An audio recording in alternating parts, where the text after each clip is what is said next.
वो बच्चियां इतने बड़े आदमी से लड़ रही हैं जो खुद कहता है कि मैं बाहुबली हूं और आदमी को ऑन कैमरा कहता है मैं गोली मार देता हूं। सर जब तक वो आदमी बाहर है उन बच्चियों के परिवार को खतरा है, उन बच्चों को खतरा है। हम मुस्लिम की बेटी के लिए नहीं लड़ रहे हैं, हम लड़ रहे हैं, हम ईसाई की बेटी के लिए लड़ रहे हैं, हम हिंदू की बेटी के लिए लड़ रहे हैं, हम मुसलमान की बेटी के लिए लड़ रहे हैं। कि क्या बेटियों के अन्याय के खिलाफ इस देश का संत कभी बैठ पाएगा? जब इस देश के प्रधानमंत्री ने वोट के लिए बेटी बचाओ बेटी पढ़ाओ का नारा भी दिया, सेल्फी विद डॉटर का नारा भी दिया, लेकिन पूछना चाहते हैं कि गेट पे कौन सा ताला जड़ दिया गया कि आज 1 साल के बाद वो साक्षी मलिक जो मेडल के साथ उस गेट के अंदर घुसी थी, आज वो गेट बंद क्यों हो गया? अगर इन बेटियों को इंसाफ ना मिला तो हर भाई सुना हो जाए।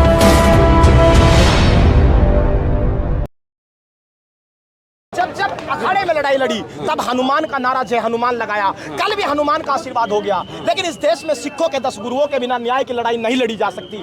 इसीलिए आज गुरु नानक से लेकर गुरु गोविंद तक और उस सिखों के 9वें गुरु तक चले जाइए जिस गुरु तेग बहादुर ने औरंगजेब के आह्वान पर गर्दन कटाना उचित समझा, लेकिन न्याय की लड़ाई को लड़ते लड़ते शहीद हो गए। तो इसीलिए गुरु ग्रंथ साहिब का आशीर्वाद लेकर के, और अगर आपका कैमरामैन दिखा पाए, सामने दिल्ली पुलिस का हेडक्वार्टर भी है। यह जगह बहुत ऐतिहासिक है। जिस दिल्ली पुलिस से न्याय की उम्मीद थी, जिस दिल्ली पुलिस ने अन्याय किया है, FIR तक बिना कोर्ट के जारी नहीं की, उसी जगह हम आए हैं आज गुरु नानक का आशीर्वाद लेकर के, गुरु ग्रंथ साहिब का आशीर्वाद लेकर के, पगड़ी के मान को बचाने के लिए देश भर की हर गली, हर मोहल्ला, हर दुकान, हर खेत, हर खलियान हम जाएंगे और इस देश को जन आंदोलन, इस आंदोलन को जन आंदोलन देश में बनाएंगे। इस पूरे मसले को धार्मिक रंग नहीं दिया जा रहा। सर देख लीजिए, हमने कभी कोई बयान ऐसा जारी नहीं किया कि हम इस बात को दिखाना चाहते हैं कि हनुमान की पूजा करते हैं। हनुमान की पूजा ये बच्चियां तब भी करती थी जब मेडल लेकर के आई थी। हमारे लिए ईश्वर चाहे वो किसी भी धर्म का हो वो पूजनीय है, राजनीति और सियासत का अखाड़ा नहीं। हमें वोट नहीं चाहिए, लेकिन हम आशीर्वाद तो लेने जाएंगे उसकी चौखट पर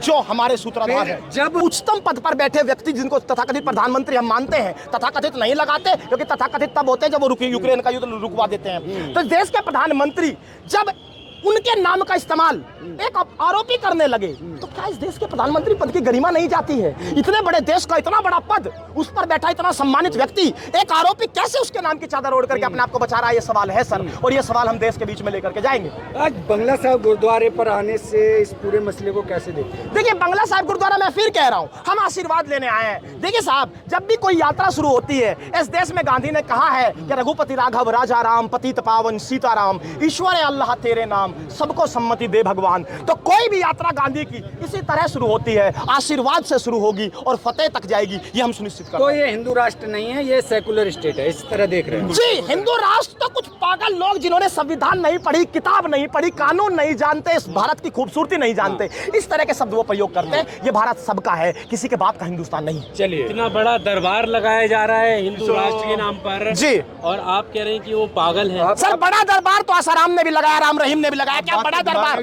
क्या बड़ा दरबार इस देश के सुनिश्चित करता है? ऐसा नहीं है, सबका देश है, सबके लिए हमारा। अब हम रुकने वाले नहीं हैं। 4 फीट के जंतर मंतर पर यह आंदोलन अब सीमित नहीं रहेगा, वहां से निकलेगा, ये हम सुनिश्चित कर चुके हैं। 21 तारीख के फैसले का इंतजार करिए, आंदोलन में बड़ा ऐलान होगा। सर बहुत बढ़िया सवाल आपने पूछा है और इसका जवाब ध्यान से सुन लीजिएगा। सर ये लड़ाई कभी इस्तीफे की नहीं थी, हमने कभी नहीं कहा इस व्यक्ति की सांसदी ले लो। ये लड़ाई है क्यों, समझ लीजिए। सर वो बच्चियां 6 से 7 जिनके पास कोई नेशनल पहचान नहीं है, जिनके घर गरीब हैं, जो गरीब घर से आकर के मिट्टी को अपना धर्म समझ करके कुश्ती खेलना चाहती है, वो बच्चियां इतने बड़े आदमी से लड़ रही हैं जो खुद कहता है कि मैं बाहुबली हूं और आदमी को ऑन कैमरा कहता है मैं गोली मार देता हूं। सर जब तक वो आदमी बाहर है उन बच्चियों के परिवार को खतरा है, उन बच्चों को खतरा है। इसलिए जब ये आदमी सलाखों के पीछे होगा तभी न्याय सुनिश्चित हो पाएगा।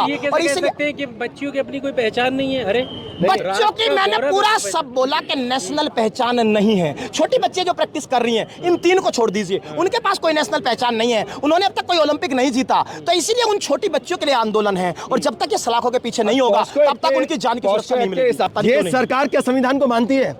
नहीं मानती है, क्योंकि पॉस्को एक्ट कहता है कि 24 घंटे के अंदर अंदर आरोपी अरेस्ट होना चाहिए और दूसरे केस के अंदर अगर वो बाहुबली है कोई भी नॉर्मल सर्कमस्टेंसेस में उसमें भी अरेस्ट होना चाहिए, तब इन्वेस्टिगेशन फेयर तरीके से होती है। अब इस केस के अंदर अगर वो अरेस्ट ही नहीं है तो एविडेंस मिटा सकता है, विटनेस को प्रेशर कर सकता है, बहुत सारी तमाम चीजें हो सकती हैं जिससे फेयर इन्वेस्टिगेशन नहीं होगी। और जब फेयर इन्वेस्टिगेशन नहीं होगी तो आपको पता है कि 164 के वो पूरे बयानात के बाद भी वो छूट जाएगा कोर्ट के अंदर, आपको पता है, उसको बेल मिल जाएगी अगर इन्वेस्टिगेशन सही से नहीं होती है तो इसलिए मैं कहता हूं कि पहले पॉस्को एक्ट के हिसाब से उसको अरेस्ट करना जरूरी है। अरेस्ट करिए, उसके बाद में उसको पूरी इन्वेस्टिगेशन करिए। इन्वेस्टिगेशन के बाद भी वो भी हम चाहते हैं कि 2 महीने के अंदर अंदर उनको सजा मिलनी चाहिए, फास्ट ट्रैक कोर्ट के अंदर होना चाहिए केस, ये स्लो मोशन में नहीं होना चाहिए, कई साल लग जाए उसको।